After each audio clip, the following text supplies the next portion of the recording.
പട്ടി തെണ്ടി ചെറ്റെ നായിന്റെ മോനെ. വീടിന് പുറത്തുനിന്ന് നാടോട്ട് കേൾക്കുന്ന വിധത്തിലുള്ള അലർച്ച കേട്ടാണ് കിഷോർ എന്ന കിച്ചു കണ്ണൂറന്ന്. നല്ല പരിചയമുള്ള ശബ്ദമാണല്ലോ. കിച്ചു പാതി ഉറക്കത്തിൽ ആലോചിച്ചു.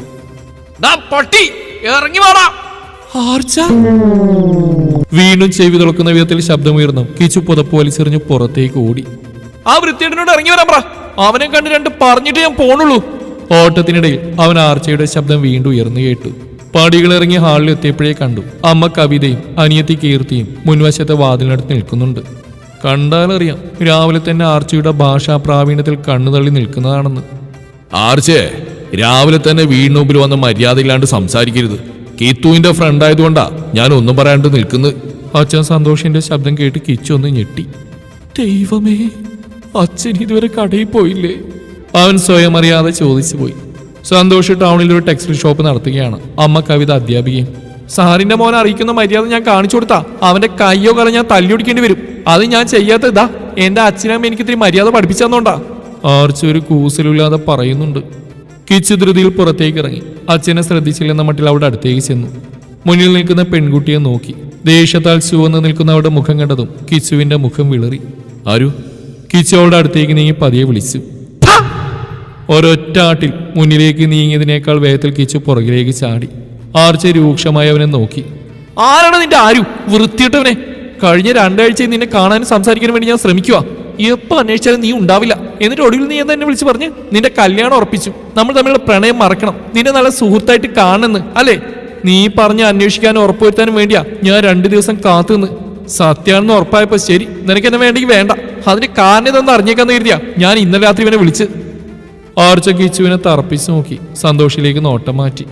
ഇനി ഇവൾ പറയാൻ പോകുന്ന എന്താണെന്ന് ഓർത്തു അവന്റെ ബാക്കിയുണ്ടായിരുന്ന ജീവനും ആത്മവിശ്വാസവും ധൈര്യവുമെല്ലാം ചാടിയിറങ്ങി മെയിൻ റോഡ് വഴി അപ്പുറത്തെ കണ്ടം വഴി ഓടി. അപ്പൊ എന്താ? അവൾ എന്നെക്കാൾ സുന്ദരിയാ, എന്നെക്കാൾ പണക്കാരിയാ. പക്ഷെ എന്നെ പോലെ പാവല്ല, സ്നേഹിക്കാൻ അറിയില്ല. അവൾക്കൊരു അടിമയാണ് വേണ്ടത്. പിന്നെ അച്ഛൻ വീട്ടിൽ നിന്ന് ഇറക്കി വിടുന്ന് പറഞ്ഞോണ്ട് സമ്മതിച്ചു പോയി. ജീവിതം ഇനി അങ്ങോട്ടൊരു അഡ്ജസ്റ്റ്മെന്റ് മാത്രമായി പോകുന്ന എനിക്ക് പേടിയാ. അല്ലേ? അങ്ങനെയാണോ സന്തോഷ് സാറേ? ആംഗ്യ വിക്ഷേപങ്ങളോടെ പരിഹാസത്തോടെയുള്ള ആ ചോദ്യത്തിൽ സന്തോഷമൊന്ന് പകച്ചു. ആംഗ്യമെന്നല്ലാതെ ഇന്ന് വരെ അവൾ വിളിച്ചിട്ടില്ല. അതിന്റെ കൂടെയായിരുന്ന ആർച്ചയുടെ ചോദ്യം അതയാളിൽ അമ്പരപ്പ് നിറച്ചു.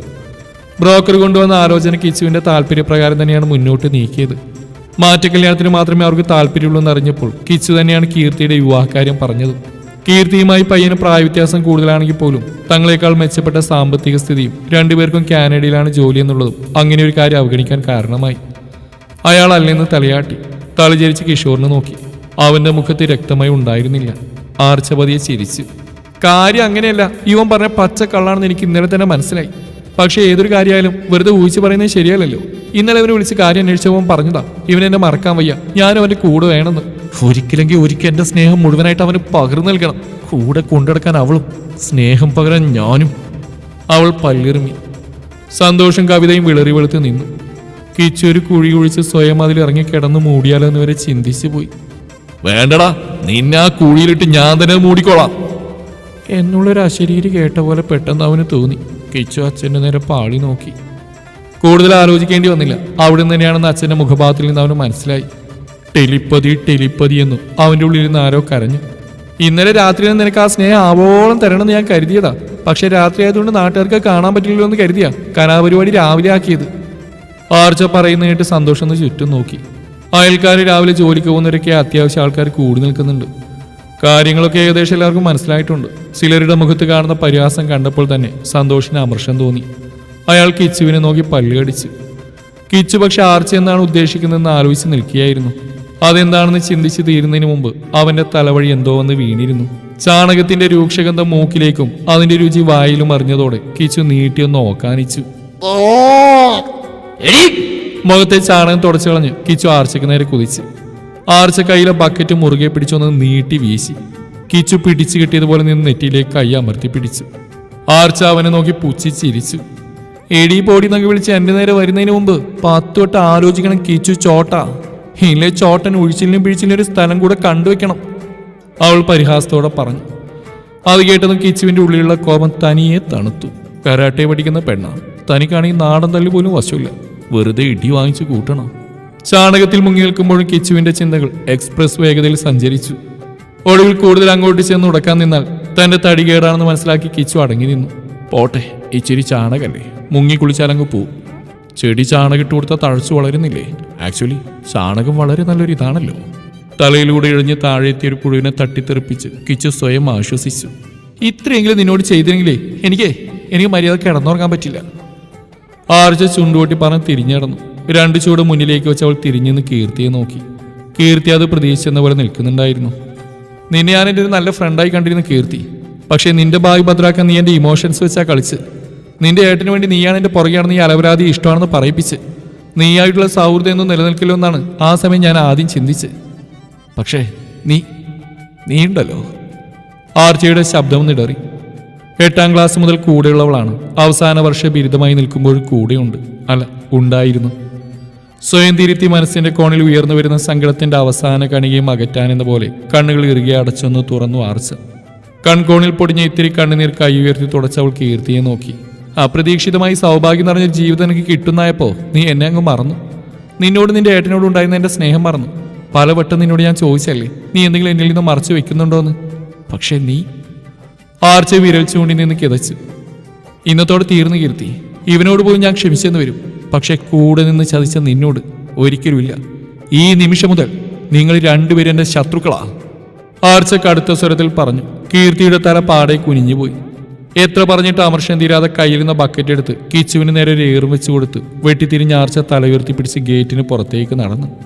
പുറകിൽ നിന്ന് ഏറുകൊണ്ട കിച്ചുവിന്റെ നിലവിളി കേൾക്കെ ചിരി വന്നെങ്കിലും ആൾക്കാർ കൂടി നിൽക്കുന്നുണ്ട്. അവൾ ചിരി അടക്കി പിടിച്ച് നടന്നു. ഗേറ്റിന് പുറത്തേക്ക് കാൽ വെച്ച് റോഡിന് എതിർവശത്ത് ബൈക്കും ചാരി നിൽക്കുന്ന ആളെ കണ്ടതും ആർച്ചൊന്ന് പരിങ്ങി. അച്ഛാ. 2 വശത്തേക്ക് നോക്കി അവൾ പതിയെ അയാളുടെ അടുത്തേക്ക് നടന്നു. അതെ, ഇത്രയും സമയത്ത് ഉണ്ടാക്കി വെച്ച ബിൽഡപ്പ് കളയില്ലേ അച്ഛാ, ബാക്കി വീട്ടിൽ പോയിട്ട്. ആർച്ച ശബ്ദം താഴ്ത്തി ആൾക്ക് കേൾക്കാൻ പാത്തിന് പറഞ്ഞു. കയറോ? എവിടെ? വണ്ടി കയറാൻ. പൊട്ടി വന്ന ചിരി മറച്ചു പിടിച്ച അയാൾ ഗൗരവത്തിൽ അവളോട് പറഞ്ഞു. കൊച്ചു കൊള്ളാല്ലേടാ. അവർ പോകുന്നു നോക്കി കിച്ചുവിന്റെ വീണ്ടും എതിർവശത്തുള്ള വീണ്ടും സീറ്റ് ഔട്ടിൽ നിന്ന പത്മ അരികിൽ നിന്ന് എല്ലാം നോക്കുന്ന ശരത്തിനെ നോക്കി. അപ്പുറത്തൊരുത്ത് ഇത്രയും കൊള്ളുന്ന കണ്ടിട്ട് നമുക്ക് മതിയായില്ലല്ലേ. ശരത്ത് അവരെ നോക്കി മുഖം ചുളിച്ച് ഉള്ളിലേക്ക് നടന്നു. പത്രം വായിച്ചുകൊണ്ടിരുന്ന ശരത്തിന്റെ അച്ഛൻ രാമചന്ദ്രൻ അത് കേട്ടത് ഉച്ചത്തിൽ ചിരിച്ചുപോയി.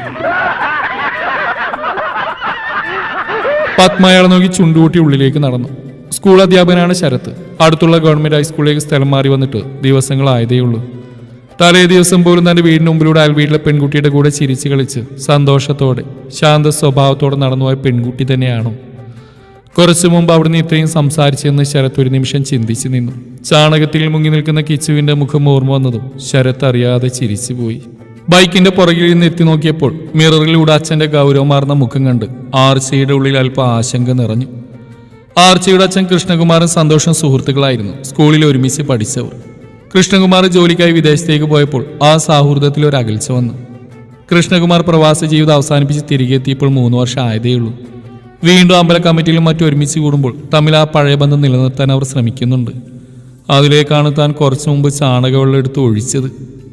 അത് ചിന്തിച്ചപ്പോൾ ആർച്ച അറിയാതെ നഖം കടിച്ചു പോയി. അവൻ തന്നോട് ചെയ്തും ഇന്നലെ പറഞ്ഞതൊക്കെ ആയപ്പോൾ അവനോട് 2 പറയണമെന്ന് ഉറപ്പിച്ചതാണ്. അത്രത്തോളം മനസ്സ് വേദനിച്ചു പോയിരുന്നു. അതിനുശേഷമുള്ള ഒന്നും ആ സമയം ചിന്തിച്ചില്ല. ചതിക്കപ്പെട്ട ദേഷ്യം മാത്രമാണ് ഉണ്ടായിരുന്നത്. അതും ജീവിതത്തിൽ അത്രയേറെ വിശ്വസിച്ച 2 പേർ.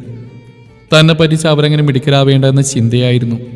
കൂടുതൽ സമയം അച്ഛനെ നോക്കിയിരുന്നാലുള്ള ധൈര്യം കപ്പൽ കയറുന്നുള്ളത് കൊണ്ട് ആർച്ച നോട്ടം പിൻവലിച്ച് അച്ഛനോട് പറയാനുള്ള കാര്യങ്ങൾ മനസ്സിൽ അക്കമിട്ട് അടുക്കി പെറുക്കി വെച്ച് കിച്ചുവിന്റെ വീട്ടിൽ നിന്ന് സ്വന്തം വീട്ടിലേക്ക് എത്താനുള്ള 5 മിനിറ്റിന്റെ ഇടയിൽ കഥയും തിരക്കഥയും സംഭാഷണവും ഉൾപ്പെടെ മനസ്സിൽ എഴുതി വെച്ച് ആർച്ച കണ്ണുകളടച്ച് ശ്വാസം വലിച്ചു വിട്ട് മനസ്സിലെ പരിഭ്രമം അകറ്റി. ഓട്ട വീണ ബലൂണിലെ കാറ്റൊഴിഞ്ഞു പോകുന്നത് പോലെ മനസ്സിൽ നിന്ന് ചോർന്നു പോകുന്ന ആത്മവിശ്വാസം തിരികെ സംഭരിച്ചു വെച്ച് വീടിന് മുമ്പിൽ ബൈക്ക് നിർത്തിയത് ആർച്ച ചാടിയിറങ്ങി. അതുകൊണ്ടല്ല അച്ഛൻ ഞാൻ ആർച്ച പറയാൻ തുടങ്ങിയത് അച്ഛൻ കൈ ഉയർത്തി വിലക്കി. ആർച്ചയുടെ മുഖം മങ്ങി. അച്ഛൻ തികഞ്ഞ ഗൗരവത്തിലാണെന്ന് അവൾക്ക് തോന്നി. അവൾ തലകുനിച്ച് നിന്നു. നിനക്ക് ചാണകം എവിടുന്ന് കിട്ടി?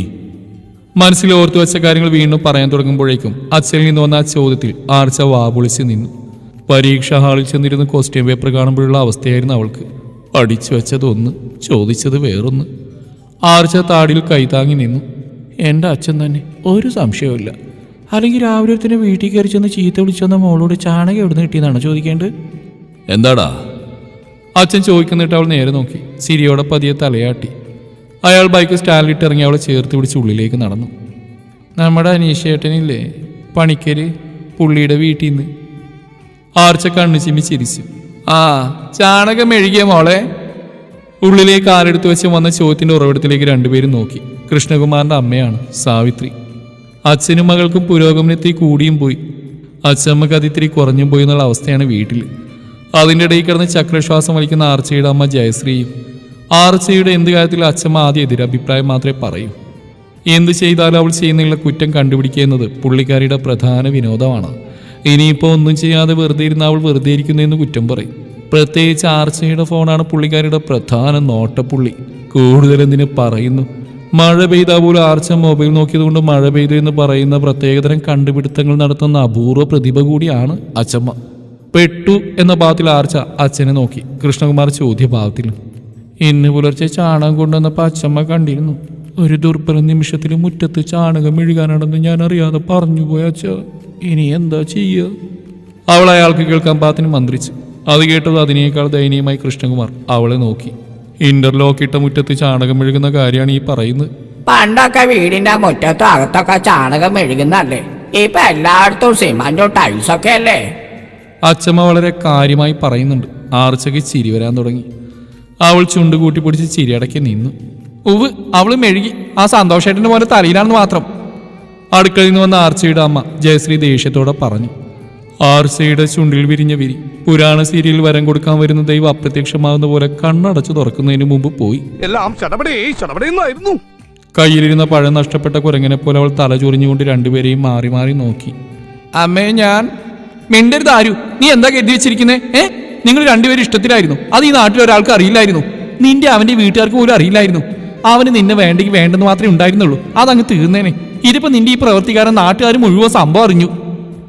ജയശ്രീ പറയുന്ന കേട്ട് ആർച്ചയ്ക്ക് ദേഷ്യം വന്നു.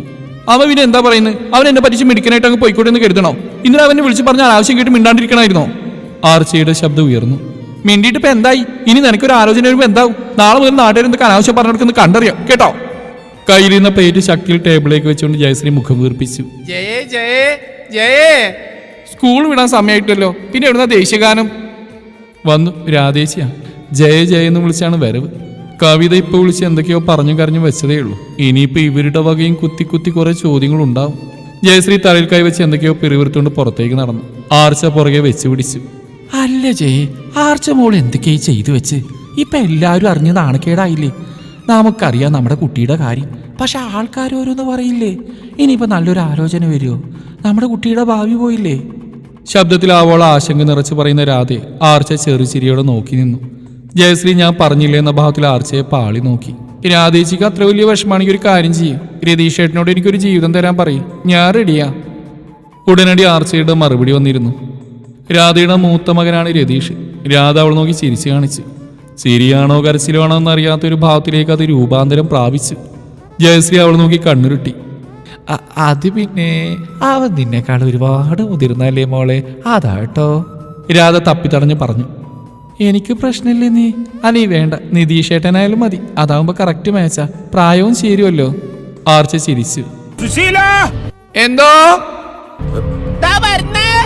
ഞാനേ കറി അടുപ്പിൽ വെച്ചാ വന്ന്, അങ്ങോട്ട് ചെല്ലട്ടെ, പിന്നെ വരാം മോളെ. ഇനി കൂടുതൽ സംസാരിച്ചിരുന്ന ആർച്ച ഇന്ന് തന്നെ കല്യാണം നടത്തിയാലോ എന്ന് ചിന്തിച്ചു പോയ രാധ പതിയെ അവിടെ നിന്ന് വലിഞ്ഞു. ആർച്ച ചുണ്ടു കൂട്ടിപ്പിടിച്ച് ചിരിയടക്കി തലയാട്ടി. അങ്ങോട്ട് മാറടി. ദേഷ്യത്തോടെ അവൾക്കൊരു തട്ടും കൊടുത്ത് ജയശ്രീ ഉള്ളിലേക്ക് നടന്നു. അച്ഛനെ നോക്കി കണ്ണു ചിമ്മി കാണിച്ച് ആർച്ചയും പുറകെ വെച്ച് പിടിച്ചു. മുറുക്കാനും ചവച്ച് പുകഞ്ഞുകൊണ്ടിരിക്കുന്ന അഗ്നിപ്രവതം പോലെ എല്ലാം കേട്ട് ദേഷ്യം കൊണ്ട് പുകയുന്ന അച്ഛമ്മയെ അവളൊന്ന് നോക്കി. പുകഞ്ഞു പുകഞ്ഞു പൊട്ടിത്തെറിച്ച് ലാവക്ക് പകരം മുറുക്കാൻ പുറത്തിയാടാണ്ടിരുന്നാൽ മതി. ചുണ്ടുകൊട്ടി പിറുവിറുത്തുകൊണ്ട് ആർച്ച മുറിയിലേക്ക് നടന്നു. ആ തക്കത്തിൽ പതിയെ കൃഷ്ണകുമാറും. അതിനിടയിൽ പുറകിൽ നിന്ന് അമർത്തിയുള്ള ഒരു മൂളൽ അയാൾക്ക് ഏട്ടെങ്കിലും തിരിഞ്ഞു നോക്കാൻ പോയില്ല. എന്തിനാ വെറുതെ ചെന്ന് ചോദിച്ചു വാങ്ങുന്നു? മനസ്സമാധാനം മുഖ്യം ബിയിലേ എന്ന ലോകതത്വം മനസ്സിലാലോചിച്ച് അയാൾ സമാധാനത്തിന്റെ വെള്ളരിപ്രാവുകളെ തുരുതുരാ പറത്തിവിട്ടു. വീടിനടുത്തുള്ള പുഴയിൽ നിന്ന് കയറി വരുന്ന കിച്ചുവിനെ നോക്കി സുഹൃത്ത് അരുൺ താടിക്ക് കൈ കൊടുത്തിരുന്നു. ഇതിപ്പോ 10ാമത്തെ തവണയാണ് മുങ്ങി വന്ന് സോപ്പേക്കുന്നത്. വല്ലാത്ത തൊലിക്കെട്ടി തന്നെ. ഇത്രയും തേച്ചിട്ടും പയറുപോലെ നടന്നു വരുന്നുണ്ടില്ലേ? തേഞ്ഞു തീരാറായി രൂപം പോലും തിരിച്ചറിയാൻ സാധിക്കാതെ അടുത്ത് കിടക്കുന്ന ചന്ദ്രികാ സോപ്പിനെ ദയനീയമായി നോക്കി അരുൺ നെടുവീർപ്പിട്ടു. ക്ലിനിക് പ്ലസ് ഷാമ്പുവിൻ്റെ ഒരു ബോട്ടിൽ പാണ്ടി ലോറി കയറി വീരചർമ്മം പ്രാപിച്ച പോക്കാൻ തവളെ പോലെ ഒരു വശത്ത് കിടക്കുന്നു. തേച്ച് തേച്ച് തലയിലും മുടി അവിടെ തന്നെ ഉണ്ടായാൽ മതിയായിരുന്നു. നിനക്ക് വല്ല ആവശ്യം ഉണ്ടായിരുന്നു അടകിച്ചു. അവൾ ഒഴിവാക്കി വിട്ടല്ലേ, ആ വഴിക്കങ്ങ് വിട്ടാ പോരായിരുന്നോ? അരുൺ ചോദിച്ചതിന് മറുപടിയായി സോപ്പിന്റെ പത കണ്ണിൽ നിന്ന് തുടച്ചു മാറ്റി കിച്ച് രൂക്ഷമായി നോക്കി. ഇതിപ്പോ ഇന്നലെ വെറുതെ അവൾ കയറി ചൊറിഞ്ഞ് വേണ്ടാത്ത പണി ചോദിച്ചു വാങ്ങി. അരുൺ പറഞ്ഞിരുന്നപ്പോഴേക്കും കിച്ച് കൈയുള്ള സോപ്പ് വെച്ച് അവൻ എറിഞ്ഞു. ഡാ കരിമ്പാറ ഓനെ, ഇന്നലെ രാത്രി നീയും മറ്റുള്ളവന്മാരും കൂടെ അല്ലടാ വെള്ളടിച്ച് എന്നെ പറഞ്ഞ് ചൂടാക്കി വിട്ട് അവളെ വിട്ടുകളരുത്. ഒരു ടൈം പാസിന് അവളെ വളക്കി. ഇതൊക്കെ ഇപ്പൊ സാധാരണ അത്യാവശ്യം കാശും ഗിഫ്റ്റൊക്കെ ഉണ്ടാ വീഴാത്ത പെമ്പിള്ളേരുണ്ടെന്നൊക്കെ പറഞ്ഞിട്ട് ഇപ്പൊ അവനെ ഉണ്ടാക്കാൻ വരുന്നോ? കിച്ചു രോഷത്തോടെ പറഞ്ഞു. ഏറുകൊണ്ട മൂക്ക് തടവി അരുണൊന്ന് വിളിച്ചു കാണിച്ചു. അതിപ്പോ വെള്ളത്തിന്റെ പുറത്ത് ഞങ്ങൾ പറഞ്ഞെന്ന് വെച്ചാൽ നിന്നോട് ഇങ്ങനെയൊക്കെ വിളിച്ചു പറയാൻ ആരെങ്കിലും പറഞ്ഞോ? അരുൺ പിറുപിറുത്തു. ഡാ വെറുതെ എന്നെ കൊണ്ട് നിന്റെ അച്ഛനെ വിളിപ്പിക്കരുത്. കിച്ചു അവന്റെ നേരെ കണ്ണുരുട്ടി. പോടാ, എന്റെ അച്ഛനെ വിളിക്കാനുള്ള ഉത്സാഹം രാവിലെ അവളോട് കാണിക്കാൻ പാടില്ലേ? അരുൺ അവനെ കളിയാക്കി. അവനെ തുറിച്ചു നോക്കി കിച്ചു വെള്ളത്തിലൊന്ന് മുങ്ങി നിവർന്നു. അവളോട് എന്ത് കാണിക്കാൻ? ഇനി എന്തെങ്കിലും പറഞ്ഞിട്ട് വേണം അവൾ ആ കല്യാണം കൂടെ മുടക്കാൻ. അല്ലെങ്കിൽ തന്നെ ഇന്നലെ വരെ എൻ്റെ മുമ്പിൽ പൂച്ചക്കുട്ടി പോലെ ഇരുന്ന പെണ്ണ ഇന്ന് വീട്ടിൽ വന്ന് ഇമാതിരി പണി കാണിച്ചു വെച്ച്. ഇങ്ങനൊരു കാര്യം ചിന്തയിൽ പോലും ഉണ്ടായില്ല. അഥവാ പറഞ്ഞാലും ഞാൻ അവൾ തമ്മിൽ മാത്രമേ സംസാരം ഉണ്ടാവും. അല്ലെങ്കിൽ അവൾ കിത്തുവിനോട് സങ്കടം പറയുന്നൊക്കെ ഞാൻ പ്രതീക്ഷിച്ച്. അതിനുള്ള മറുപടിയൊക്കെ ഞാൻ കരുതി വെച്ചതാ. ഇതിപ്പോ നേരം പുലരുമ്പോ വീണുമ്പിൽ വന്ന് ഇങ്ങനൊരു പ്രശ്നം ഉണ്ടാക്കുന്ന ആരെങ്കിലും കരുതിയോ? എന്നെ ചാണകത്തിന്റെ മണം ഉണ്ടോടാ? ദേഹത്തുനിന്ന് ചാണകത്തിന്റെ ഗന്ധ വരുന്നുണ്ടെന്ന് അവൻ മണം പിടിച്ച് നോക്കി. 2-3 തവണ കൂടി മുങ്ങി നിവർന്ന് മണയിൽ നിന്ന് ഉറപ്പാക്കി അവൻ കരയിലേക്ക് കയറി. സോപ്പ് എത്ര തേച്ചിട്ടും കാര്യമില്ലടാ. നായ്ക്കാട്ടത്തിന് ബോഡി സ്പ്രേ അടിച്ചാൽ മണം മാറില്ല. എന്തെങ്കിലും പറഞ്ഞിരുന്നടാ നീ? ഏയ് ഇല്ല, വാ പോവാ, ഞാൻ പോട്ടെ.